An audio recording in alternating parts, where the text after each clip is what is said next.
আজকে 2014 ডব্লিউবিসিএস ট্রান্সলেশনটা করাবো। হাসপাতালের বিছানায় কোমায় আচ্ছন্ন শিশু ইফতেকাম। তাহলে ইফতেকাম একটা শিশু যে কোমায় আচ্ছন্ন, কোথায় আছে? সে হাসপাতালের বিছনায়। তাহলে আমরা এটাকে এভাবে লিখতে পারি। তাহলে কীভাবে লিখবো? তাহলে এখানে আমরা সাবজেক্টকে খুঁজে পেয়েছি ইফতেকাম। আচ্ছা, ইফতেকাম অবস্থাটা কি? কোমায় আচ্ছন্ন।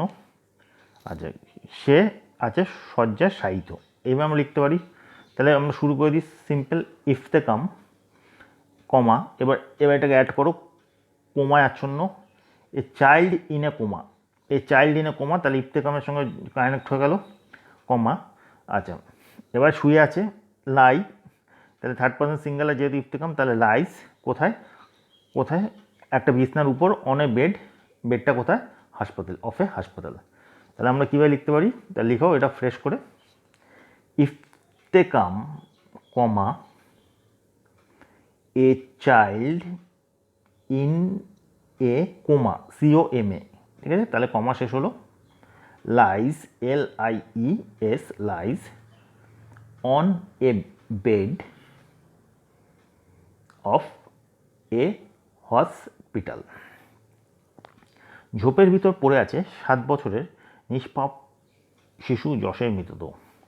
তাহলে 7 বছরের নিষ্পাপ শিশু যশের মৃতদেহকে দেখা গেল ঝোপে শায়িত অবস্থায়, মানে পড়ে থাকে এখানে শায়িত অবস্থায়। তাহলে এইভাবে আমাকে সাজাতে হবে লাইনটাকে। তাহলে আপনাকে প্রথমে একটু কীভাবে একটু বুঝিয়ে দিই লাইনটাকে।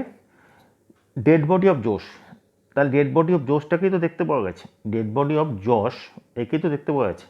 তাহলে আবার যশের সঙ্গে কানেক্ট করো, যে যশকে একটু মডিফাই করো, এ 7 year old ইনোসেন্ট চাইল্ড। তাহলে হয়ে গেল 7 year old innocent child.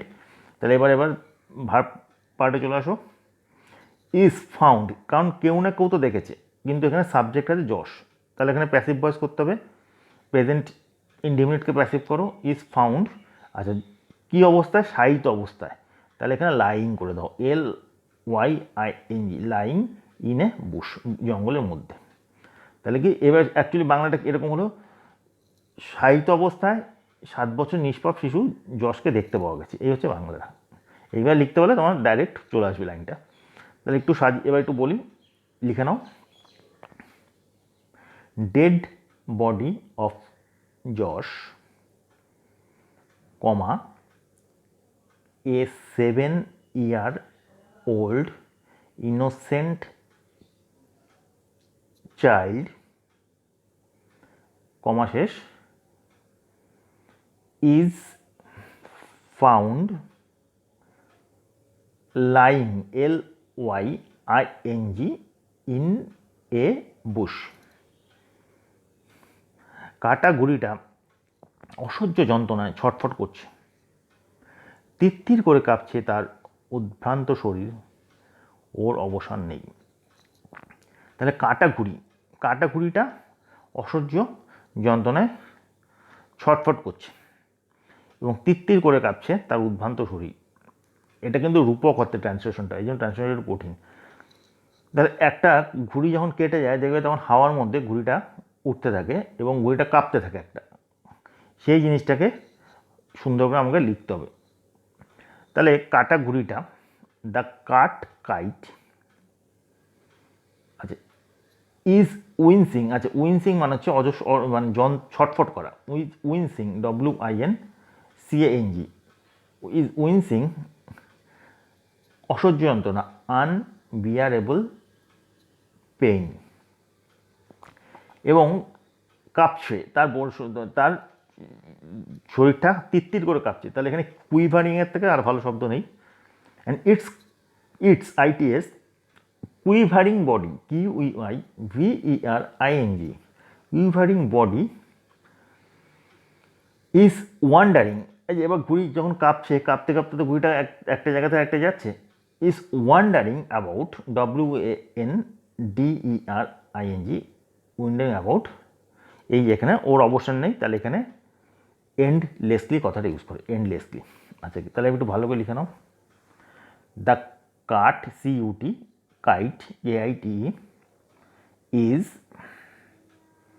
উইনসিং, WINCING, CING, unbearable pain, and its ITS, quivering, QUIVERING,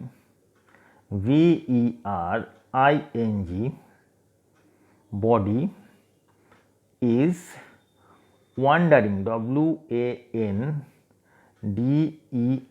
WANDERING, wandering about endlessly. জঙ্গল থেকে বেরিয়ে ছুটছে হাতি, দুরন্ত গতিবেগে ছুটছে ট্রেন, প্রচণ্ড ধাক্কা, ছিটকে পড়ল বিশাল দেই। তাহলে কি, একটা জঙ্গল থেকে একটা হাতি দৌড়ে দৌড়ে ছুটছে, সে হয়তো কোনো লাইন ক্রস করতে যাচ্ছে ছুটতে ছুটতে, তখন ওই মুহূর্তে একটা ট্রেনও দুরন্ত গতিতে আসছে। তাহলে দুটোর যখন কলিউশন হচ্ছে তখন হাতিটা ছিটকে পড়ছে, তাহলে এখানে নকডাউন কথাটা আমরা ইউজ করতে হবে, নকডাউন। আচ্ছা, তাহলে আমরা কীভাবে সাজাই, জঙ্গল থেকে বেরিয়ে, তাহলে কি coming out of the jungle, তাহলে কি বেরিয়ে আসলো জঙ্গল থেকে, কামিং আউট অফ দ্য জঙ্গল।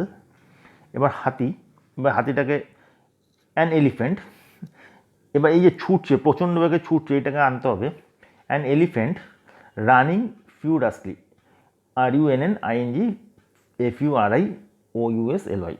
Elephant running furiously. তাহলে এই যে অ্যান এলিফ্যান্ট রানিং ফিউরাসলি, এটাকে কিন্তু আমরা প্রেজেন্ট পার্টিসিপল দিয়ে জয়েন করালাম, এটাকে জয়েন করালাম।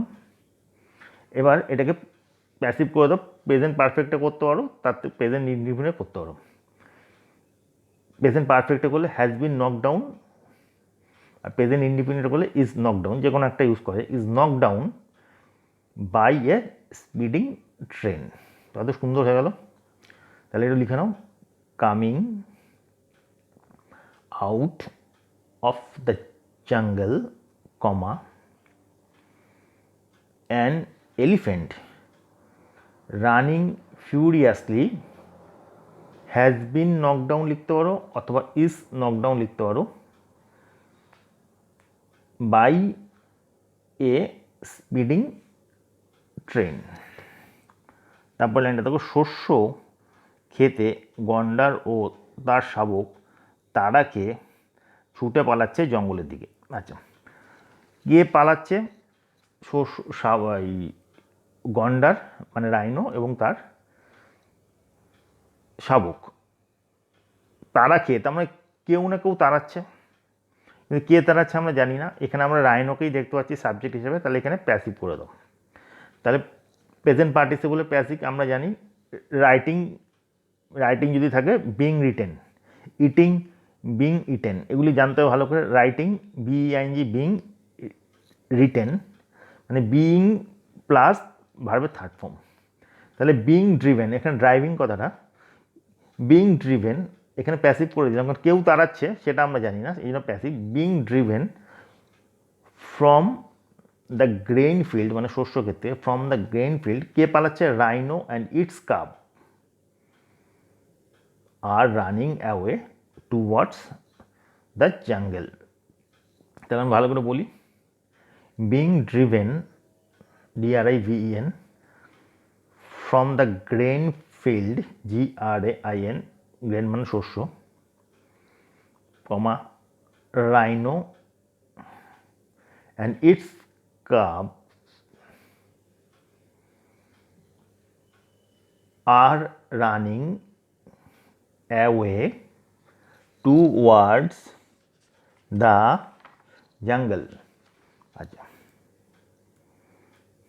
তারপরটা দেখো, চারিদিকে বিস্ফোরণ, তাহলে কি, there are blast, BLAST, everywhere. লেখো, দেয়ার আর ব্লাস্ট এভরিহোয়ার। এরপর লাইনটা কঠিন আছে, প্রতিহিংসা, সন্ত্রাসবাদ, উত্তপ্ত রাজনীতির আগুন দাউ দাউ করে চলছে। তাহলে কিসের প্রতিহিংসা, তার মানে হচ্ছে ইংলিশ হচ্ছে কি ভেনিজেন্স, VENGENCE, উত্তপ্ত সন্ত্রাসবাদ, terrorism, TERRORISM, terrorism, and rampant, RAMPANT, rampant politics. তাহলে হচ্ছে উত্তপ্ত রাজনীতি, এর আগুন, তাহলে কি, তাহলে আমরা লিখতে পারি আগুন, কার আগুন, এই প্রতিহিংসা, সন্ত্রাসবাদ ও উত্তপ্ত রাজনীতি দাউ দাউ করে জ্বলছে। দাউ দাউ করে জ্বলা ইংলিশকে আমরা ফ্লেয়ারিং কথাটা ইউজ করতে পারি, FLARING, ফ্লেয়ারিং। আচ্ছা, এবার আমরা বলতে পারি, এবার এই লাইনটাকে লেখো, the fire of vengeance, terrorism and র্যাম্প্যান্ট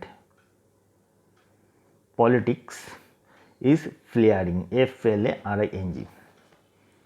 পরিবহন, শহর, নগর, লোকালয়, লেলিয়ান অগ্নির গ্রাসে। তাহলে অগ্নিগ্রাস এই জাতীয় কথাটা আমরা যে এই যে অগ্নিগ্রাসে, এই জায়গাগুলি মানে কি, মানে আগুনের মধ্যে সমস্ত কিছু নিমজ্জিত, এই কথাটা এই সেন্সে ইউজ করতে হবে। তাহলে আমাদের সবচেয়ে সুন্দর ওয়ার্ড হচ্ছে এনগালফড, ENGULFED। তাহলে এনগালফ কথাটা ইউজ করলেই হয়ে যাবে। তাহলে তোমাদের লিখতে হবে পরিবহন, transportation, city, town and inhabitants are engulfed, ENGULFED, engulfed in flames। তারপরে দেখো, জ্বলে পুড়ে ভস্ম হচ্ছে জনজীবন, জ্বলে পুড়ে ভস্ম হচ্ছে জনজীবন। তাহলে জনজীবন হচ্ছে, জনজীবন কথাটা English livelihood, LIVLIHOOD, livelihood, livelihood of the people as well as, এই যে এখানে এখানে এই লাইনটাকে জয়েন করে দাও, একসঙ্গে এই লাইনটাকে জয়েন করো, ঐতিহ্য। তাহলে ঐতিহ্য থেকে ট্র্যাডিশনস, তাহলে কি livelihood of the people as well as traditions. তাহলে এখানে, তাহলে অ্যাজ ওয়েল অ্যাজ দিয়ে জয়েন করলে প্রথম যেটা আছে, তাহলে লাইভলিহুড অফ দ্য পিপল, এটা দিয়েই তোমার হচ্ছে সাবজেক্ট হচ্ছে সিঙ্গুলারে। তাহলে এখানে দেখো ঝলসে, এখানে পুরে ভস্ম হচ্ছে, এখানে ইংলিশটা কি হচ্ছে, is burnt to ashes, ASHES। তাহলে কি livelihood of the people as well as traditions is burnt to ashes, মানে ভস্মীভূত হয়ে যাচ্ছে আগুনে, ইজ বার্ন্ট টু অ্যাশেস। আচ্ছা, এরপরটা কি, আকাশে কালো মেঘের আস্তরণ, মানে কি, দেয়ার দিয়ে ইউজ করো, there is a dark cover of cloud in the sky, there is a dark cover of cloud in the sky. লিখে নাও, there is a dark cover of cloud in the sky. ঠিক আছে।